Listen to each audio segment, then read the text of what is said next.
전 세계는 한국의 사상이 지배해야 한다는 학자들이 있어 관심이 높아지고 있습니다.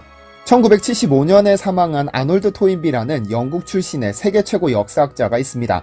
그는 인류의 역사는 도전과 응전의 역사라는 명언으로 일반인들에게도 잘 알려져 있는데요. 그의 저서 역사의 연구는 총 12권으로 이루어진 그의 역작으로 20세기를 움직인 책으로 하죠. 토인비는 한국의 효사상에 대해 설명을 듣고 보니 이는 인류를 위해 가장 필요한 사상이라며 한국뿐 아니라 서양에도 효문화가 전파되었으면 좋겠다며 개인적인 희망을 밝히기도 했습니다. 그런데 토인비는 이미 그 이전부터 대한민국의 건국이념인 홍익인간이라는 개념에 대해서 굉장히 깊은 관심을 표해왔습니다. 지금으로부터 대략 5,000년 전 단군왕검은 고조선을 건국하면서 건국이념으로 홍익인간과 제세이화를 내세웠습니다. 홍익인간은 우리가 잘 알다시피 널리 두루두루 인간을 이롭게 한다는 의미이며 제세이화는 세상을 다스림에 있어서 그 이치에 맞게 다스린다는 의미인데요. 즉 특정인 또는 특정 집단에게만 이로운 국가가 아니고 만민에게 이로운 국가, 그리고 누군가의 위에서 군림하는 것이 아니라 모두가 함께 어울리며 살아가는 세상을 만들겠다는 원대한 포부였습니다. 그런데 그가 한국의 효사상을 듣는 순간 눈물을 보였던 1973년 그의 1월 1일에 진행된 동아일보와의 인터뷰에서 그는 홍익인간 정신에 대해서 언급하죠. 21세기의 세계가 하나 되어 돌아가는 날이 온다면 그 중심은 동북아시아일 것이며 그 핵심 사상은 한국의 홍익인간 사상이 되어야 한다고 확신한다고 말했습니다. 으로 유명한 단재 신채호 선생은 한국 고유의 사상을 잘 계승하고 발전시켜야 한다는 취지에서 이런 말을 남겼습니다. 우리나라에 부처가 들어오면 한국의 부처가 되지 못하고 부처의 한국이 된다.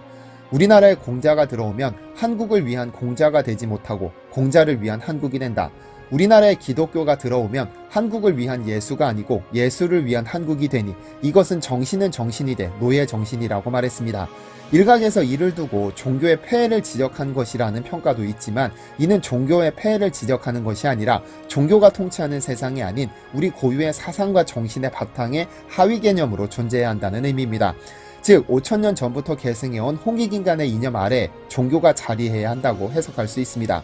그런데 이 홍익인간 이념이 얼마나 고차원적인 것인지 전 세계 많은 학자들은 이 이념을 세계 통치의 수단으로 삼아야 한다고 말했습니다.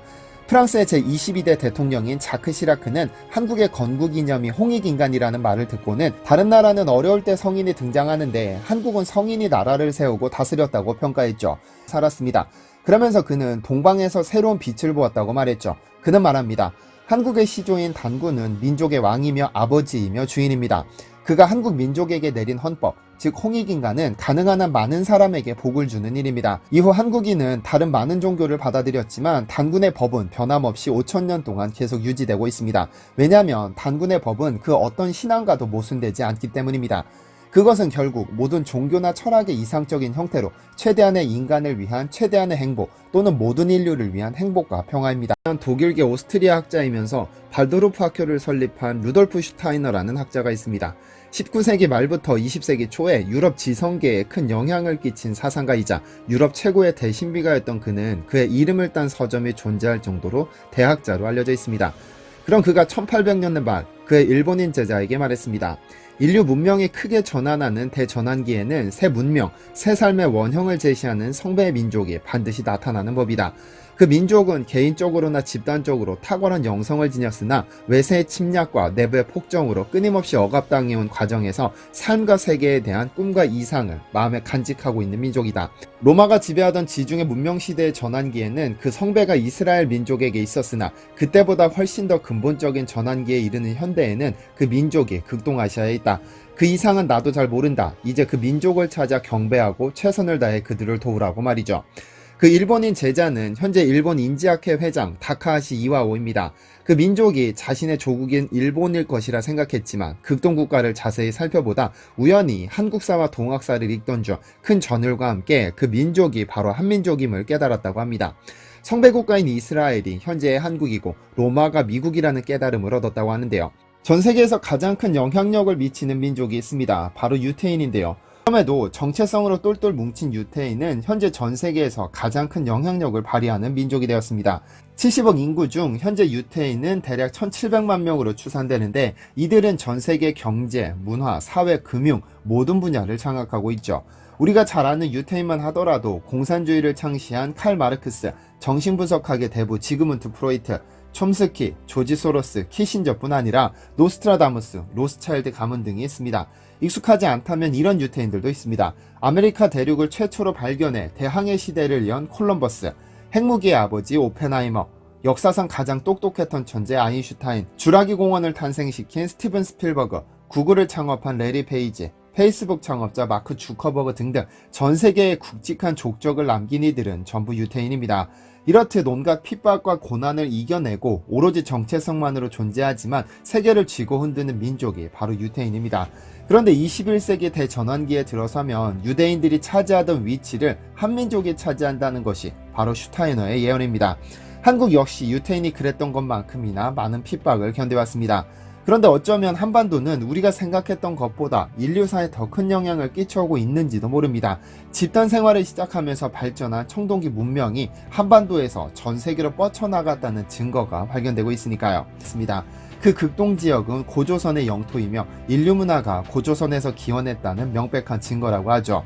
과연 듣기 좋으라고 하는 주장에 불과할까요? 어느 나라든지 그 나라의 유물을 보면 역사를 알 수 있습니다.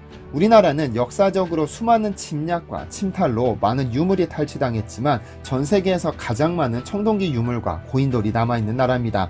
청동기 시대에 본격적으로 사용되기 시작한 고인돌은 현재 전 세계에 약 7만 개 정도 남았는데요. 이 중 2만여 개가 전북 고창 일대, 17,000여 개가 평양 대동강변에 남아 전 세계 고인돌의 절반 이상이 한반도에 남아 있습니다.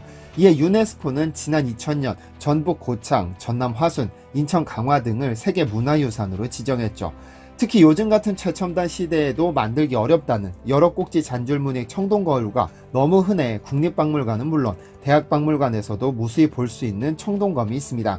그런데 이러한 청동시대 유물이 세계 최고 박물관이라는 영국의 대형 박물관에도 완벽한 모양은커녕 끝이 잘려나간 청동검 조각뿐이라고 하니 우리나라에서 청동기 문명이 꽃피었다는 것은 명백한 사실입니다. 토인비뿐 아니라 많은 학자들, 지도자들은 인류 미래의 유일한 통치 사상으로 홍익인간이라고 입을 모아 주장합니다.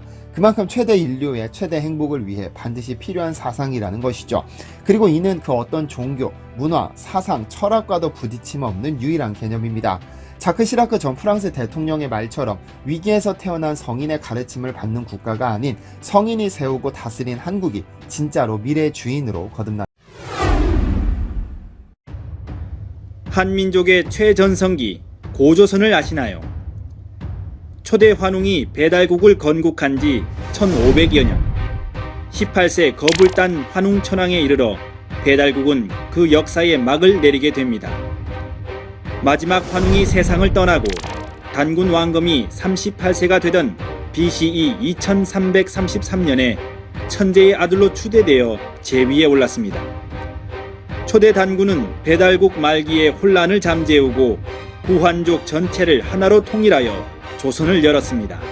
은 신교의 삼신원리에 따라 나라를 삼한, 즉 진한, 번한, 마한으로 나누어 다스리는 삼한 관경제로 통치하였습니다. 단군 왕검은 대단군으로서 요동과 만주 지역에 걸쳐 있는 진한을 통치하고 요서 지역에 있던 번한과 한반도에 있던 마한은 각각 두 단군이 통치하였습니다. 삼한 관경제는 단재 신태호 선생도 밝혔듯이 고조선의 역사와 문화의 핵심을 알 수 있는 가장 중요한 열쇠입니다.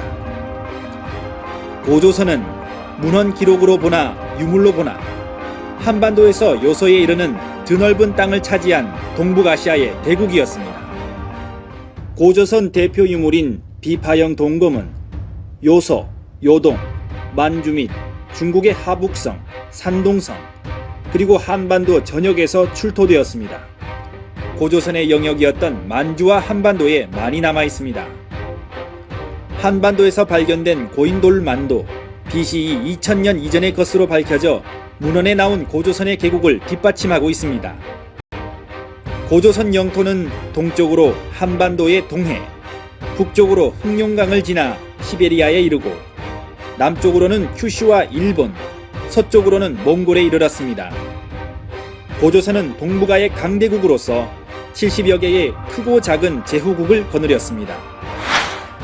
고조선은 한민족 고대 역사상 최고의 전성기를 누렸습니다. 중국은 요순 시대를 비롯하여 하상주 3왕조를 통틀어 모두 고조선의 정치적 지배를 받았습니다.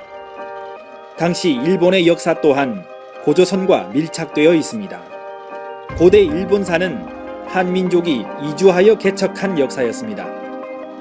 그러나 이러한 고조선의 역사는 중국과 일본의 역사 조작, 그리고 고려, 조선시대의 사대주의자들과 해방 후 식민사학자들의 왜곡으로 인해 한반도 북부에 국한된 작은 나라로 왜곡되고 말았습니다. 러시아 사학자 유엔 푸틴은 말합니다. 동북아 고대사에서 단군 조선을 제외하면 아시아 역사를 이해할 수가 없다. 그만큼 단군 조선은 아시아 고대사에서 중요한 위치를 차지한다.